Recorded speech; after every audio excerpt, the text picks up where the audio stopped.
नारद जी कहते हैं मैं भगवान श्री बांके बिहारी लाल की लीला भूमि जिसका नाम है वृंदावन, वृंदावन की पावन भूमि पर पहुंचता हूँ। एक बार मिलकर के जयकार लगाएंगे, बोलिए वृंदावन धाम की जय, बोलिए बांके बिहारी लाल की जय। बांके बिहारी सरकार की उस पावन भूमि में पहुंचे, दूर खड़े होकर के एक दृश्य देख रहे हैं कि वहां पर एक स्त्री है जो बड़ी जोर जोर से रुदन कर रही है, रो रही है। उसके अगल बगल में दो पुरुष अचेतन अवस्था में पड़े हुए हैं। कई स्त्रियां उसे बार बार उसकी सेवा कर रही है, उसे शांत करा रही है। ये सब देखता देखता मैं दूर खड़े होके विचार कर रहा था कि आखिर ये स्त्री कौन है। तब तक उस स्त्री की दृष्टि मेरी तरफ हो गई और उसने मुझे देखा ना तो दूर से मुझे वहीं से आवाज लगाई, भो भो साधो क्षणम तिष्ठ चिंता विनाशय ये दर्शनम तव लोकस्य सर्वथा गहरम परम। हे साधु दो पल के लिए ठहर जाओ, ठहर जाओ। एक संत का तो दर्शन मात्र समस्त क्लेशों को दूर कर देता है। मेरा जीवन इस समय अत्यंत क्लेशों और दुखों से भर चुका है। जरा यहाँ ठहर करके और मेरे क्लेश का नाश कर दो। क्या हुआ सुनिएगा। नारद जी गए, नारद जी ने परिचय पूछा, उस देवी ने अपना परिचय बताया, मेरा नाम भक्ति है। ये दोनों पुरुष कौन है? बोली, इमो में तनयो मतो, ये दोनों मेरे पुत्र हैं। नाम क्या है?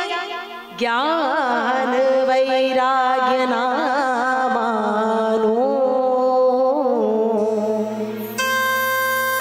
इनके नाम है ज्ञान और वैराग्य। काल योगी जरो। सरकार मेरा नाम भक्ति है, ये ज्ञान वैराग्य काल के प्रभाव से मेरे पुत्र जर्जर हो गए हैं। कैसी उल्टी गंगा बह रही है कि माँ युवा है और पुत्र बूढ़े हुए हैं। मेरा भी हाल यही था, लेकिन वृंदावन के स्पर्श से मुझ में तो युवानी आ गई, लेकिन मेरे पुत्रों में अभी तक चेतना नहीं आई। सरकार तो ऐसी कृपा करिए, आप भगवान के भक्त हैं, ऐसा कुछ गाइए कि मेरे पुत्रों में भी उनकी यौवनावस्था वापस आ जाए। नारद जी ने बार बार गीता का पाठ किया, वेद वेदांत घोषैश्च गीता पाठेर मुहुर्मुहुः। वेद वेदांत का गीता का पाठ करने के बाद भी हमारे ज्ञान और वैराग्य थोड़ा थोड़ा जागे, लेकिन दो पल बाद गए से ही पूर्ववत शयना स्थिति में चले गए। नारद जी खिन्न मन से बैठे विचार कर रहे हैं सरकार कि इनकी ये जर्जरा अवस्था कैसे दूर होगी कि आकाशवाणी हुई, सत्कर्म सूचको नूनम, सत्कर्म करो, सत्कर्म करो। और इतना कह करके वो आकाशवाणी शांत हुई। नारद जी ने कहा, सत्कर्म में तो बहुत से सत्कर्म आते हैं, मैं कौन सा सत्कर्म करूं जो इनकी जर्जरा अवस्था दूर हो जाए। संतों से पूछते पूछते माँ को धैर्य धीरज बधा करके वहां से चले और ढूंढते ढूंढते पूछते पूछते बद्रीनाथ धाम में पहुंचे, जहां खिन्न मन से बैठे थे और ये सनकादियों का वहां आगमन होता है। पूरी कथा को सुना दिए और बोले, मेरे मन के खिन्न होने का यही कारण है सरकार, और यदि आपको पता हो वो सत्कर्म क्या है तो अब आप उस सत्कर्म के बारे में मुझसे बताएं। सनकादियों ने कहा, नारद जी सोच लीजिए कि आपकी समस्त चिंताओं का समाधान हो गया, तो वो सत्कर्म कौन सा है? बोले, केवल और केवल आपको एक यज्ञ करना होगा और वो कौन सा यज्ञ होगा? बोले ज्ञान यज्ञ। कौन सा ज्ञान यज्ञ? श्रीमद् भागवत सप्ताह ज्ञान यज्ञ। इससे इनकी मुक्ति हो जाएगी। अच्छा, तो हमारे नारद जैसा संत सुनने के बाद व्यंग में हंसने लगा। क्यों पता है?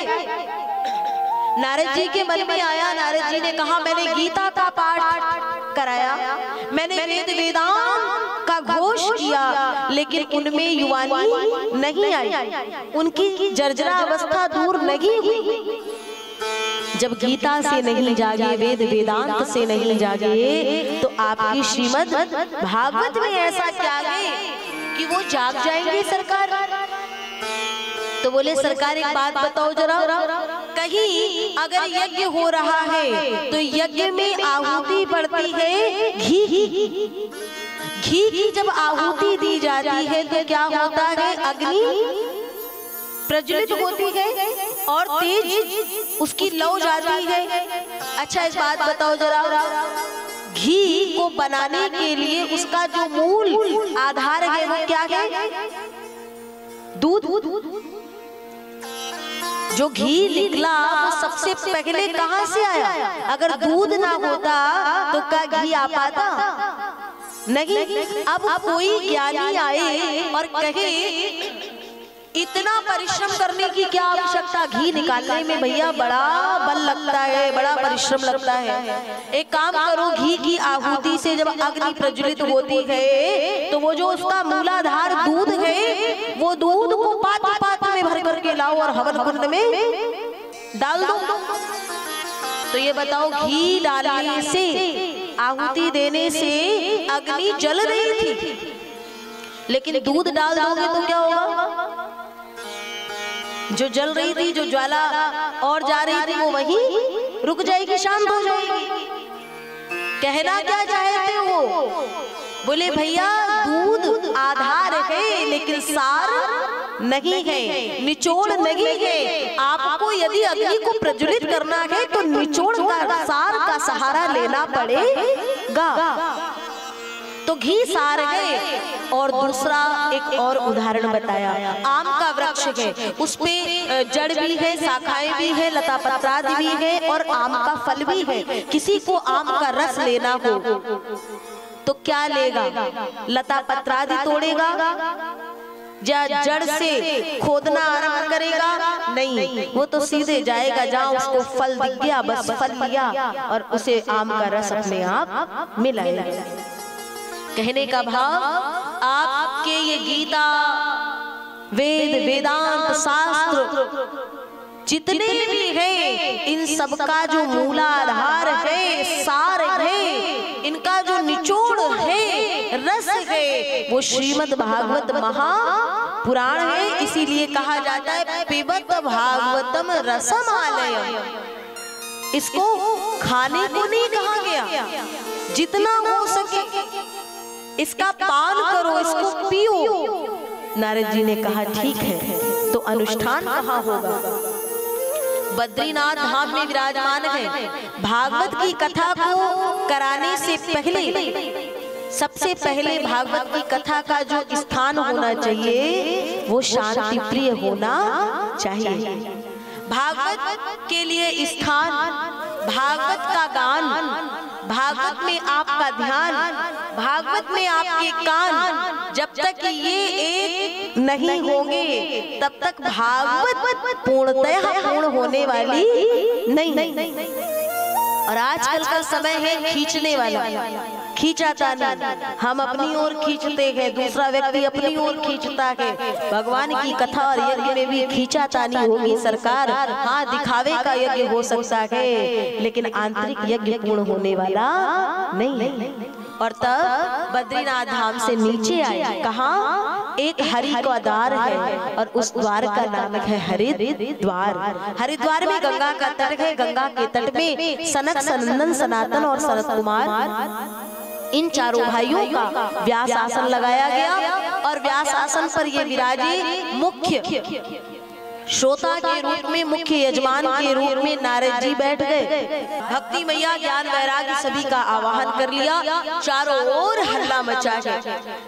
कुटुंब परिवार वाले जन, गृहस्थ आश्रम वाले लोग अपने कुटुंब अपने परिवार के साथ में आ गए हैं और जो संत हैं वो अपने शिष्य मंडली, शिष्य परिकर के साथ में वहां आ गए हैं।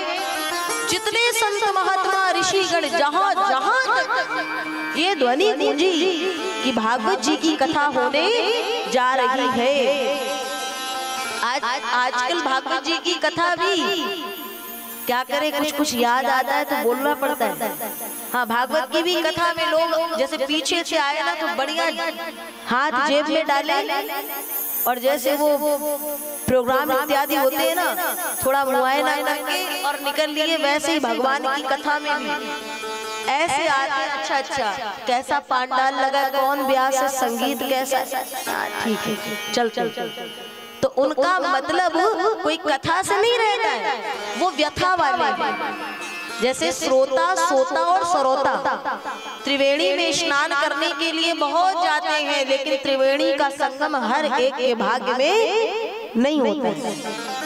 उसी प्रकार से नारद जी भी यदि 7 दिन की उस कथा के अंतर्गत अपने आसन से बीच बीच से उठते रहते तो भक्ति के दोनों पुत्र ज्ञान वैराग्य का तरण तारण होने वाला नहीं था। कथा हुई, आनंद हुआ। 6 दिन की कथा के बाद में 7वें दिन की कथा जैसे ही विराम ली, संकीर्तन हुआ। श्री कृष्ण गोविंद हरे मुरारे, नाथेति नामानि मुहुर्वदन्ति। सुंदर कीर्तन हो रहा है, श्री कृष्ण गोविंद हरे मुरारे, श्री कृष्ण गोविंद हरे मुरारे। अचानक सबके नेत्र खुले तो सामने भक्ति मैया अपने पुत्रों के साथ में विराजमान है और उन दोनों की जो वृद्धावस्था थी वो दूर हो गई। सरकार लोगों ने देखा, संतों ने देखा तो पूछने लगे, कथा के मध्य ये देवी जी कैसे प्रकट हो गई?